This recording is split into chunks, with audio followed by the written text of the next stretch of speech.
Welcome back to another episode of the Natty Teacher. I am, of course, your host. Who else but the Natty Teacher?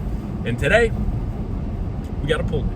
Our first pull session of this week, first of two. Now, the nice thing is this is the first week where I'm running push-pull legs rest, push-pull legs rest.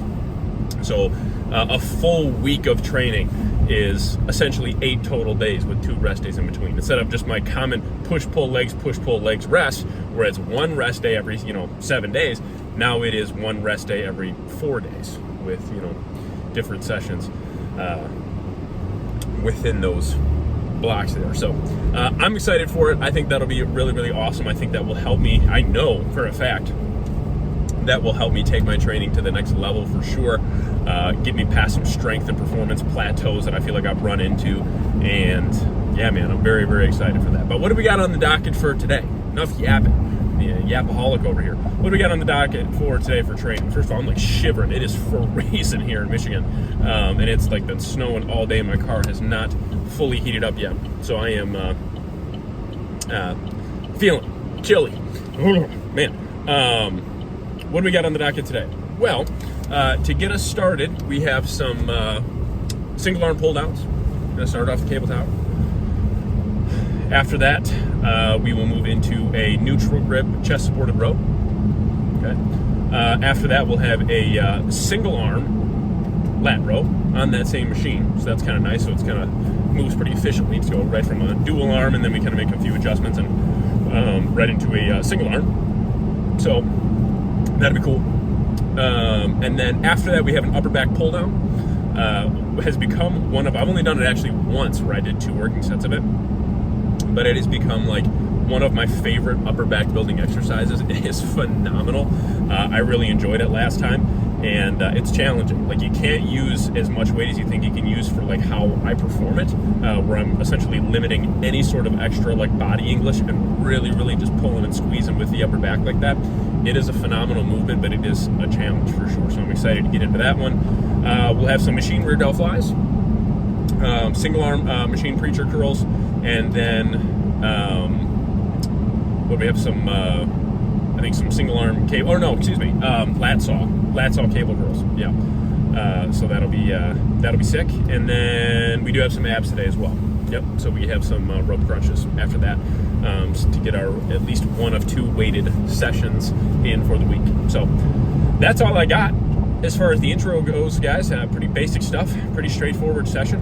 And I'm going to try to warm up here for a few minutes on my way to the gym and get in there and get going. So I'm going to get in there and do some mobility work and some good warm-ups, get everything nice and loosened up and ready to rock and roll.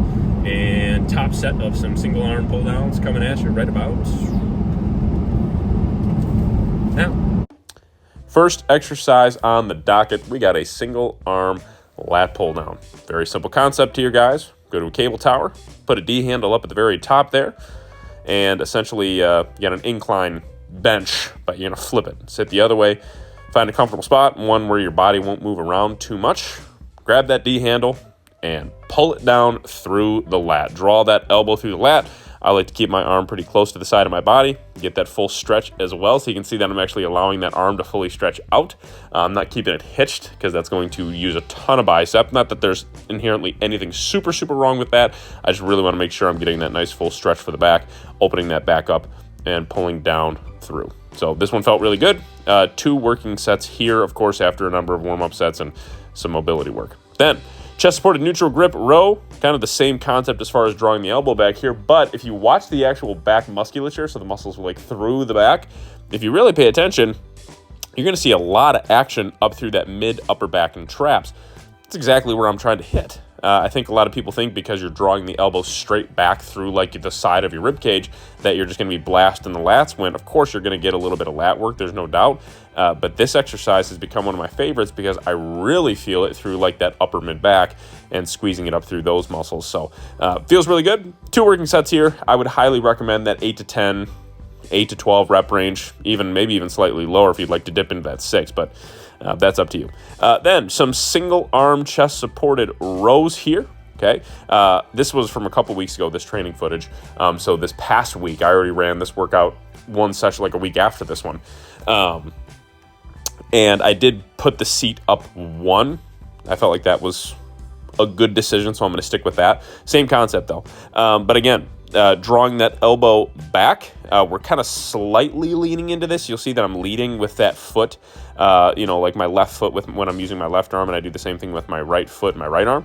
But 2 working sets there, draw that elbow back through the lat, go from there. This has become one of my favorite back exercises as of late.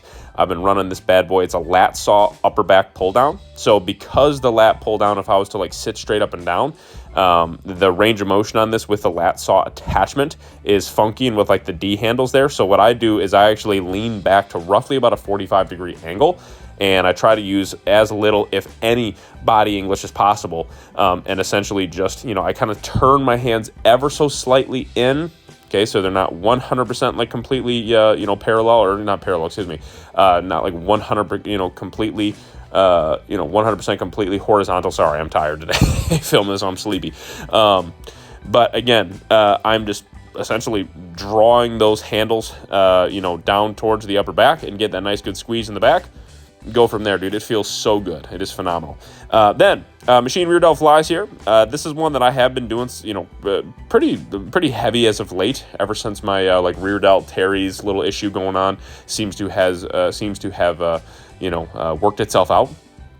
So 3 working sets here. Been keeping this one in that 8 to 12 rep range as well. So kind of picking a top weight, hitting it for 10 to 12, and then doing 2 additional straight sets with that, and still trying to hit no less than, 8 to 10. So 3 working sets there.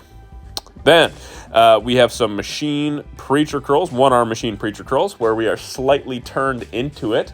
I have found that this is much more comfortable on the shoulders, especially for somebody like me. Especially my right shoulder. I've had some issues with my right shoulder for a little while now, and it's one of those things where I can absolutely work with it, but there are certain movements, like this one in particular, where if I don't get it positioned correctly on the pad, it can actually kind of fire my shoulder a little bit, fire it up a little bit in a not so great way. But this kind of turning towards the weight, and taking that opposing shoulder and kind of pulling it back. And so it's kind of, you're not just facing straight towards the machine. This has been a lot more comfortable for me. So 3 working sets here, again, within that 8 to 12 rep range. That's kind of the common theme of my training nowadays right now that I'm feeling really comfortable with that good heavy training, after, again, that little tweak I had going on in my back.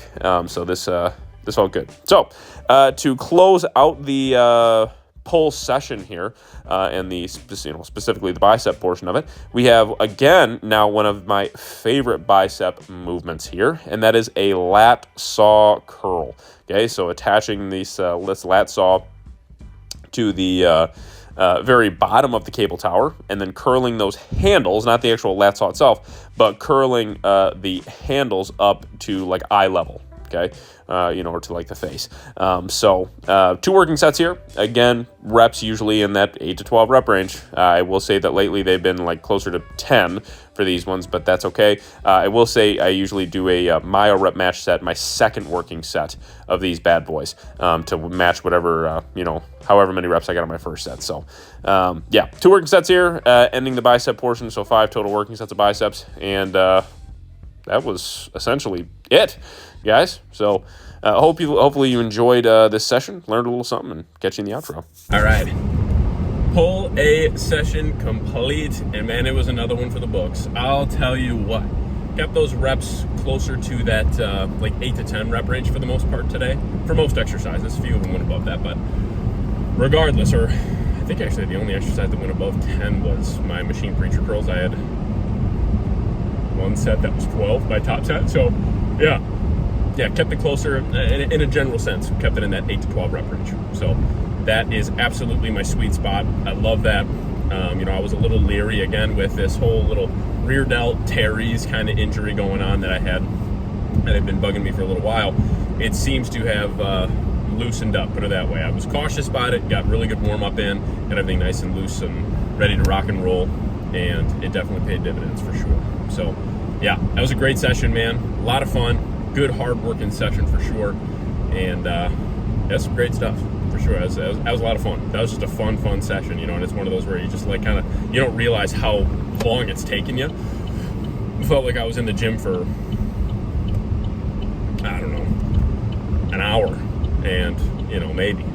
And I was in there for, 2. So I guess it's not that huge of a difference. It sounded kind of dumb, but but this way, it felt like I was in the gym for half as long as I was. It was one of those workouts where I was just moving, I was just in a flow state again, just like yesterday's. You know what I mean? Where I was just kind of just going from movement to movement very efficiently. Everything just felt really good, felt really smooth, and that's exactly what we want and more out of a session. So great stuff for sure. So on my way home now. I'm already 4 meals deep. That's the nice thing about being with my normal schedule with work. Christmas break, I get a little bit more lax and sleep in a little bit, so all my meals are pushed back later on in the day, and usually I'll work out after like 2 meals.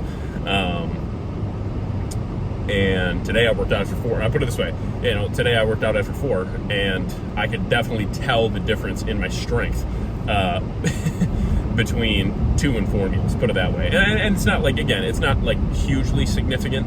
I think my warm-ups right now and my mobility work I've been doing prior to my training has made a huge difference in my training for sure, and just how I feel and how comfortable I feel with the weights I'm using. And also I'm using proper weights for sure, but excuse me,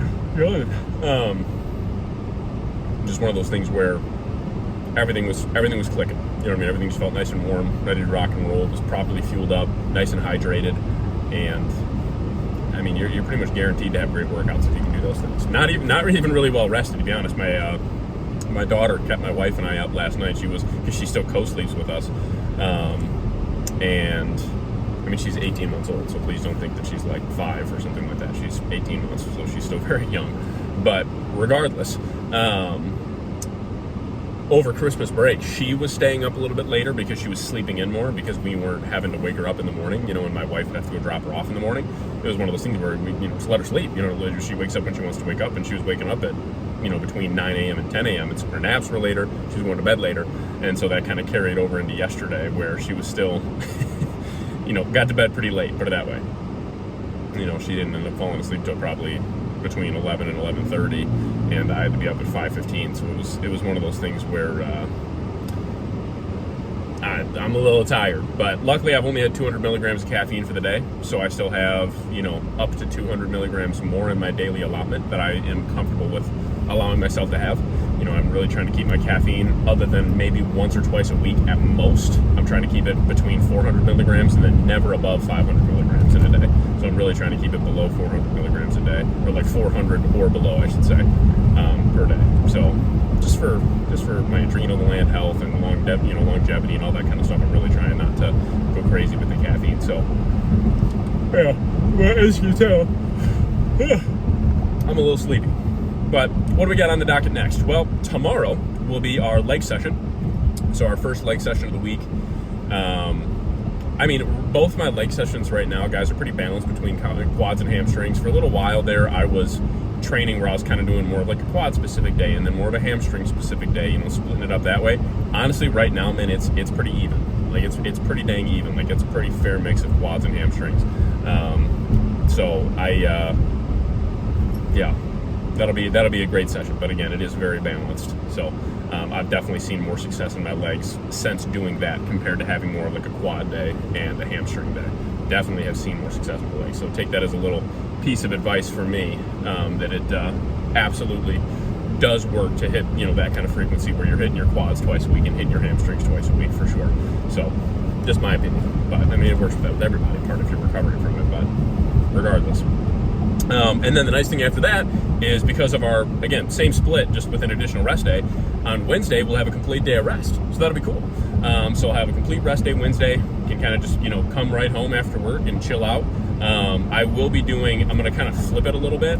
So I'm probably going to, it's going to depend on how much sleep I get, but on the days where I have my rest days, I have been very tempted to do my cardio in the afternoon rather than in the morning and try to get an extra half hour of sleep. It's just going to depend on what time I go to bed. Like if I go to bed at a good time, I'll just do my cardio in the morning. I prefer to do it fasted just purely because it's, I just prefer that.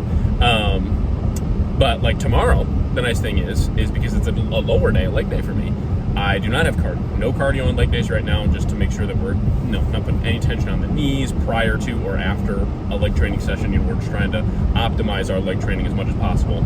And so we are not doing cardio on leg days. So that'll be cool. So tomorrow I will, be able to sleep in a little bit. And then potentially Wednesday, be able to sleep in a little bit, depending on when I do my core and cardio work then. But I do prefer to do it in the morning. But I'm just kind of rambling on here at this point. I apologize. So if you stuck with me this long, I appreciate it. But regardless, again, yeah, 10 out of 10, 12 out of 10, 20 out of 10 session. Phenomenal session, man. I feel like I'm in a nice sweet spot with my training right now, where I can see the light at the end of the tunnel as far as consistent progress goes with with strength and size and all that kind of stuff. Like, I feel like I am on that right trajectory, especially with this additional rest day. After my first 3 training sessions of the week, and then after my second 3 training sessions of the week. So that'll be super beneficial. But regardless, if you haven't already, make sure you hit that subscribe button. Really means a lot to me, man. Really is very beneficial to the channel, beneficial to myself, and hopefully this information that I share with you guys is beneficial to you as well. If you have any video ideas or comments or questions, again, as always, please feel free to, or any feedback as well, please feel free to drop that down in the comment section below. I will take a look at it. I will respond to it. I promise. I don't miss that kind of stuff, so I really try to stay on top of that. Like and share this video. That'd be awesome. Give it a like, give it a thumbs up if you like it, and give it a share if you really like it. And if you do have any comments or feedback or questions, please feel free to shoot me a DM on Instagram or TikTok. Either platform's just at the Natty Teacher. And lately I've been getting more and more messages on Instagram, with people commenting about the channel and all that, and I really do appreciate it, guys.